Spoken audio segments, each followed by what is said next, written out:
everyone, we're the Candid Book Club and welcome back to our YouTube channel. I'm Linda, this is Mimi. As you know, there are usually 5 of us, but 2 of us are here today to talk to you about books about Vietnam, either set in Vietnam, in and around it, or by Vietnamese authors. And the reason for this is that in April marks the 50th anniversary of the end of the Vietnam War of 1975. It ended in 1975. So here are some books that we enjoyed reading, some where we've discussed with the authors in person, online, launched books, somewhere yet to read. So I think we have to start with Nguyễn Phan Quế Mai, author of The Mountains Sing and Dust Child. And I want to caveat that she's written loads and loads of stuff, but these 2 books are her first translated into English. Certainly The Mountains Sing. Yeah. So what did you think of The Mountains Sing? Oh my gosh, it was absolutely incredible. And Quế Mai is by far one of our favourite authors, full stop. So it's a pleasure to talk about her book. So yeah, The Mountains Sing is an intergenerational story set sort of in and around the Vietnam War and afterwards. And it follows a grandmother and a granddaughter and the trauma that a family based in Vietnam during that time would experience, and kind of the trials and tribulations and the losses particularly. It's absolutely beautifully written, and it really does flow. I think sometimes with books that chop and change in terms of time frames, it can feel a little bit juttery. It doesn't feel like it gets into a flow, but the way she's written it is absolutely beautiful. And the Dust Child as well and Dust Child is brilliant. So that one is much more sort of in the aftermath of the war, exploring the kind of the lives of the children who resulted from relationships between, or sometimes not relationships, I should say, between American soldiers and Vietnamese women, and the kind of the search for belonging and identity. And these kids often visually looked very different, especially if it was, Black American soldiers that those kind of children were coming from. And so, there's a lot of discovering that these children growing into adults have to do about themselves when they don't feel like they really belong in one community. So yeah, beautiful, beautiful books, really well done. Yeah, for sure. And I think the thing to note for Dust Child is that one of the main characters is an Amerasian man. So his dad was a Black American soldier, his mum was Vietnamese. He grows up as an orphan, doesn't really know his background, as you say, and it's a journey of finding oneself and belonging. But also it's the first time I've been introduced to that kind of, generation or group of people. Yeah. So that's the main character in this novel, Vuong. Very endearing, had a really, really tough life. But I have to say that for me, The Mountains Sing takes the biscuit, because I love intergenerational novels. And for me, I think it's top 10. Yeah. Top 10 of my favourite novels. It's up there. I think what was also, so we were lucky enough to launch Dust Child at Waterstones Piccadilly with Quế Mai when it came out.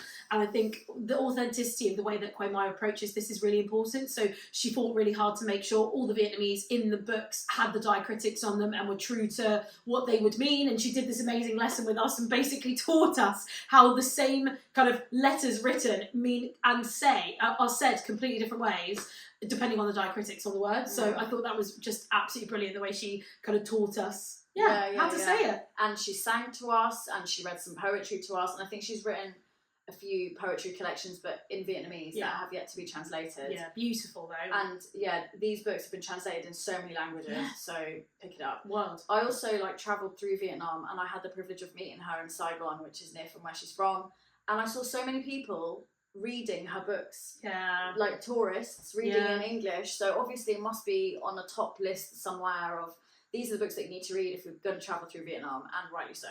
Absolutely. So before this turns into a Nguyễn Phan Quế Mai fan club, it could do easily, very easily. We'll move on to another book where we had the privilege of meeting this author. This is Wandering Souls by Cecile.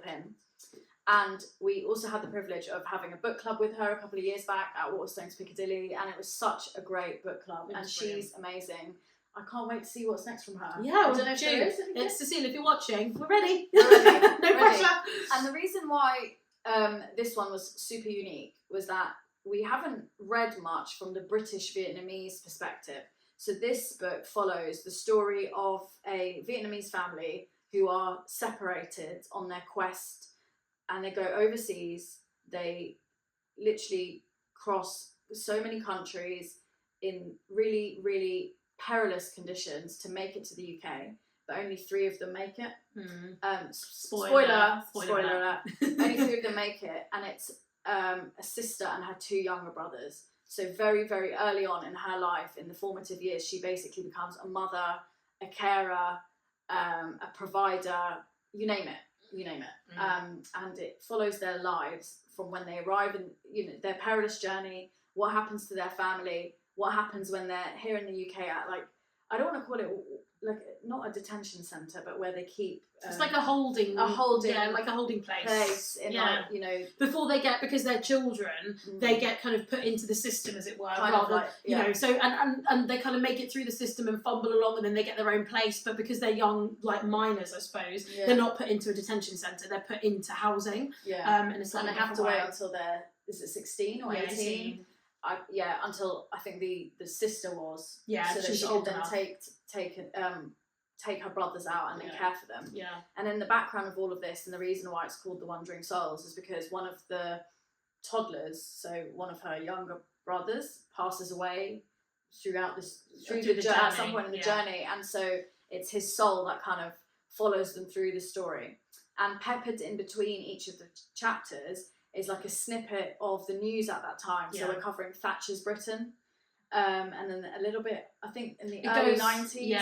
And it goes all the way through. So when we were book clubbing it with Cecile, she told us about how she was writing this at the same time as that truck in Essex was found with loads of immigrants in the back who'd really sadly kind of passed away. And at the time, everyone thought they were Chinese, and actually they turned out to be Vietnamese immigrants. So that kind of features quite heavily in the story as it kind of gets to the modern day. And I think what she does so well is give those snapshots of news and numbers, and then immediately gives it context of real people, and immediately helps pull you into, well, these aren't just numbers, these are individual stories, and these are real people going through this. Obviously this is fiction, but you can see exactly how this has happened, and exactly where this is reflected in real life. So it's a really, really smart, very, very powerful tool in a very short novel. It's brilliantly done. Really good. Highly recommend it if you haven't read it already. Wandering Souls. And I suppose a lot of the Vietnamese literature that we're seeing comes out of America or even Australia because of its location, and obviously a lot of East Asian immigrants went over there. But one of the ones that I read that was European was Brothers and Ghosts by Pham, and this is a German Vietnamese perspective of, first generation immigrant. She's a young girl. Her name is, like, everyone calls her Kim, which is her like European name. No one, and she doesn't really know much about her Vietnamese heritage until one day she gets this random, like, ambiguous Facebook DM that actually is from her uncle, so her dad's brother, who she doesn't know anything about his family, and he's saying to her, you need to get us in touch with your dad because your grandma's dying. And then all of a sudden they go back through time in the book where we get alternating point of views between the dad, his brother, back during the war, what happened to them, and it flips between that and modern day. And then we meet the grandma in LA, and I think there's a neighborhood there which has quite a big Vietnamese community, or at least a big East Asian community. And so she goes there, finds herself. To be honest, I really enjoyed some parts of the book, but I was least interested in her self-discovery. I was more interested in what happened to her dad and her uncle back in the day. But yes, I think we've been spoiled by some very good Vietnamese literature. That's why you love The Mountain Sing so much. That's why I love it, which is why I'm a bit critical. But all is good. Yeah, definitely. And then some that I read a while back, Ocean Vuong, On Earth We're Briefly Gorgeous, is a great sort of memoir, non-fiction. Oh, nice. Of his journey as well. Lots of personal stuff there, is quite deep, lots of trigger warnings, but definitely one that I think is important to read from a contemporary setting. So that was one. And then there's one that I read called All the Things We've Left Unsaid. Fiction. Based in Australia. So it's a Vietnamese, Australian family, similar kind of stuff. So yeah, that's worth looking into. And then Jess gave me at Christmas this, I think this is a memoir, called Anam by André Dao. Let me just quickly read the blurb. I haven't read it yet, guys, sorry, but I haven't, apart from Ocean Vuong, I haven't read a memoir. A memoir from that time. So Andre, born into a Vietnamese family based in Melbourne, a human rights lawyer, and he's haunted by the story of his grandfather living in exile in France after a decade imprisoned in Saigon's notorious Chi Ha prison. As he oscillates between his Australian upbringing and his Vietnamese heritage, it's the death of his grandfather and the birth of his daughter, the loss of one generation and the arrival of another, that focus his mind on the strands that have shaped his life and identity. That sounds right up your street. Jess did a good job She in did. picking that She for did. Secret She Santa. did. Well done, Jess. So I just need to get on and read this. And of course, how can I forget to mention The Sympathizer, Okay. which is an incredible book. I think it won. Did it win the Pulitzer? Oh. It might have won the Pulitzer. We'll fact check that. We'll fact check that. Back in 2016 or 2015. Fiction. Yeah, it's fiction, and it's just been made into a series on Insert streaming service here. insert streaming service here, which I really want to watch. So if Okay. anyone's watched it or read the book, I vividly remember enjoying the book. Okay. Yeah, so That's a good definitely sign. one. Given the amount that Linda reads, the fact that it stayed with her is Yeah. always a good sign of a very, very good book. And apologies, guys, I read it 10 years ago, so it's a struggle. If someone's read it more recently, can you do us a little summary Yeah, in comments, exactly. please? And then last but by no means least, got sent this proof of Summer Rolls by Tween Doe. which is out now, but I haven't read it yet, I apologise. And this is about May, who's navigating life in 90s London as a first-generation British Vietnamese teenager caught between two cultures. Love that. Sounds great. Love that. And I would love it more if it's set in South London.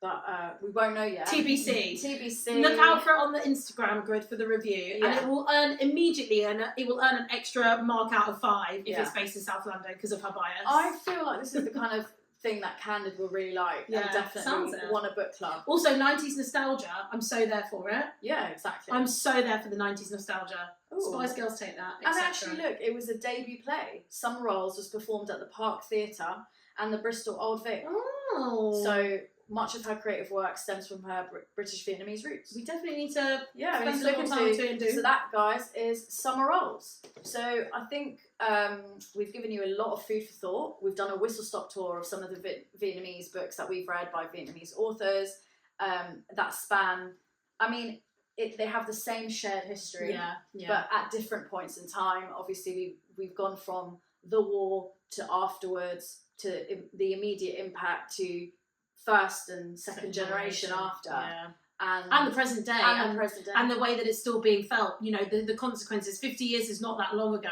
There's a huge population where this is still a living memory, and we're starting to see kind of the literature come through from those affected generations in a way that we're just really fortunate. It gives us so much insight. As I say, it kind of it removes this idea that it's just statistics, and we have real stories and real people at the heart of what's happened. Absolutely. Yeah. And I just want to say as well, even though it's a horrific history, and we've spoken about perilous journeys and losing entire generations being wiped out, entire bloodlines, there's a lot of hope in some of these novels. Yeah, for sure. Certainly in Wandering Souls and definitely. Dust Child, they end on a hopeful note. And I think even to a small degree on Earth We're Briefly Gorgeous, there is some hopefulness. So it's not all doom and gloom, because I just feel like it doesn't, we all know the gory stuff. Yeah. Not to say that we shouldn't write about it, but we should capture some good things too. Yeah, and the optimism of the people who go through these experiences to get freedom, to get a better life, to make a better opportunity for their children is all through optimism. It's not through a negative emotion that those decisions are being made. So that's why it's important. It's part of the story. Exactly. I think there was another book that I read, and it was a Penguin classic actually. It's called The Sorrow of War. Okay. That sounds intense. Very intense, tiny. And I also read that while I was kind of travelling through Vietnam. So look that one up and see what it's about if you want something a little bit more older. And as I said, it's a Penguin classic. So again, I hope you've enjoyed our whistle stop tour, and we will see you next time. Bye.